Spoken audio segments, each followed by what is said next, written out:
You literally have zero excuse not to train when you travel.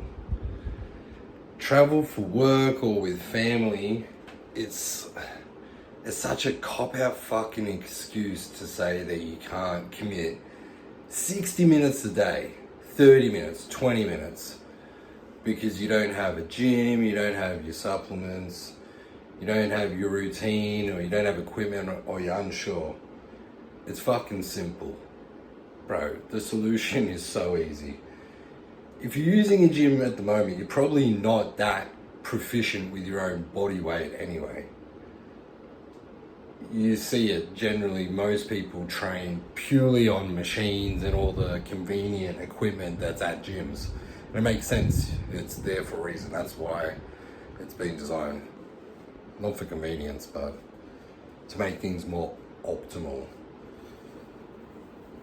But when was the last time you just focused on doing some chin-ups or some push-ups, body weight squats and good mornings and getting the spine moving and shit? Just with your own body weight. What I've been learning lately is handstands. Like, I've had 20 years of training like a bodybuilder. The last thing I ever thought of was doing a handstand. My wrist couldn't even handle it. For the first 2 months, I still sore. Just putting all your body weight on your own hands. It's fucking hard. Especially in that don't want to put my hand in the fucking fan. In that overhead position, where you fully have to get your shoulder blade up. We never get into that position when you're training like a gym bro. Never. Especially in an open hand position. If you're doing a press, you might press really high, but usually holding a barbell, a dumbbell, a fucking circle hand of a machine, it's usually circle, kettlebell. It's never usually an open hand with a wrist. I can't even see. That's how poor my mobility is, and that's better. That's better than it was. We don't have strength in that open hand position. So there's long-term longevity value in getting strong in multiple positions. Think about when you're old, when you fall, what are you gonna do? You're gonna put your hands out in front of you, not like this. You're not gonna try and land on the ground like that. You're gonna go like this. So think about when you're older. Simplest hack. Gymnastics rings. 60, looking vascular. And mind you, I've only been training body weight. I'm off all PEDs other than 160 milligrams of testosterone a week, TRT, tapering off that after a year straight of blasting PEDs for the bodybuilding competition last year, which I did well. I got top 3 in every one of my competitions. 2nd and 3rd in New South Wales, classic physique and bodybuilding. 3rd in Victoria, state titles in bodybuilding, and 2nd in nationals, Australian Grand Prix in bodybuilding. Crazy. So, and even then I was doing a lot of body weight stuff. My training was predominantly body weight, and I was the most jacked I've ever been in my life. So gymnastics rings and P-bars, just a set of wooden P-bars. $50, $60, $15. And then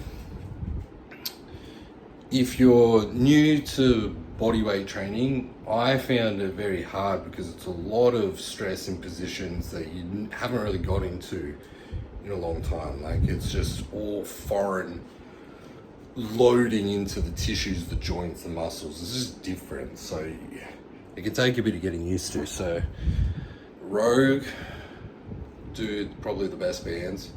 Quality for the price that they are. Get a set of these ones, the really, really thin ones.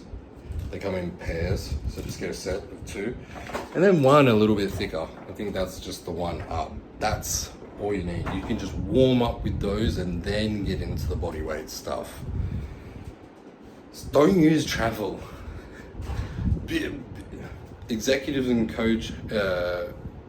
business owners, CEOs, executives, C-suites, professionals, people that are super committed to their work and have to travel a lot, commitments. I'm fortunate. I had an upbringing where discipline came quite easy to me because of my dad being a very hard, disciplined and regimented person that he instilled in me through force, but I thank him. I'm grateful for the lesson in discipline and understanding how important it truly is. So even when I was traveling to Queensland every single week for work, I was going every Sunday. I would fly out to Sunshine Coast, Brisbane, Gold Coast. I would even fly to the Sunshine Coast, work there Monday, drive down to Brisbane Monday night, work there Tuesday, drive down to the Gold Coast, work there Wednesday, fly home Wednesday, go to work in Wollongong. I live in Sydney at the moment, work in Wollongong on Thursday, and Sydney on Friday. Saturday I'd head off, Sunday I'd fly back out. So I never missed a fucking session, not one, every single day. I made sure that my Airbnbs were close to a gym that was good. But even if I didn't have access, if I had this stuff, I could have done it anywhere if for any reason I didn't have access to a gym. But I made sure I pre-planned that shit because this stuff is important. Just remember that. Looking after yourself is fucking important. Business owners, professionals and high performers, they prioritize work and career, which is honorable in its own sense because it's one of the 4 human jobs we must all put intention to: earn money, make a living, or manage our finances, or procurement of objects. You know, like, we need that stuff. We live in an economical world. We've got to pay for things, so it makes sense. And there's a lot of achievement and meaning behind building and creating and scaling and growing things of your own, and that being a result of the work and effort that you put in. So there's value in that, and that's why I've started multiple businesses, global businesses, medical device businesses, health-centric businesses. I've consulted to many different companies across different industries and contracted to sporting organizations because I love that pursuit of business and career growth. Like, I'm trying to find something as well. I guess we're all trying to find our truth in this human experience, and that's a part of it. But so is your fucking body, and you can't do that shit without your body. Like, honestly, like, how do you think you could become elite, like top tier, like the epitome of your craft? Honestly, how the fuck do you expect to get there if you don't look after the physical vessel that's meant to carry you there? It's just so fucking... To me, it's stupid to think, but I shouldn't say stupid because people might get offended, but fuck it. It is stupid. If you're not looking after your body, you're stupid because you've only got one.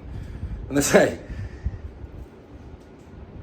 high performers, executives, business owners, people that are pursuing growth, people that are intentional with their energy and their effort and their inputs in the day, they've got a million problems until they've got a health problem. Then they only have one problem. So be intentional about it. Do your best to fucking look after yourself because it matters. Being well presented. Your body is like your physical CV as well. Just remember that's important. It shows discipline physically. You don't even need to say anything. You just walk into a room, and when you're physically stout and you've got a stature and a posture that you're proud of, and you got some nice rounded shoulders in your nice fitted shirt, and your chest comes out further than your belly does. You got a manly neck. You might not want that, but you just look toned. You look good. Clothes fit you well. You look dapper. You look sharp. Like you look the part. totally. Physically, clothes, groom well, you always have your hair, you always have your beard, nice and shaped off. A bit fuzzy here today, but I'm going to Bali tomorrow, so I don't give a fuck. But I'll trim it up. I've already groomed everywhere else, so I'll do the hair again. It's important, it matters, all of it. So don't make the fucking excuse that you can't train when you travel. It's bullshit. That's about $100 worth of equipment. Gym membership's like $20 to $30 a week anyway. So, I hope that helps. Talk to you soon.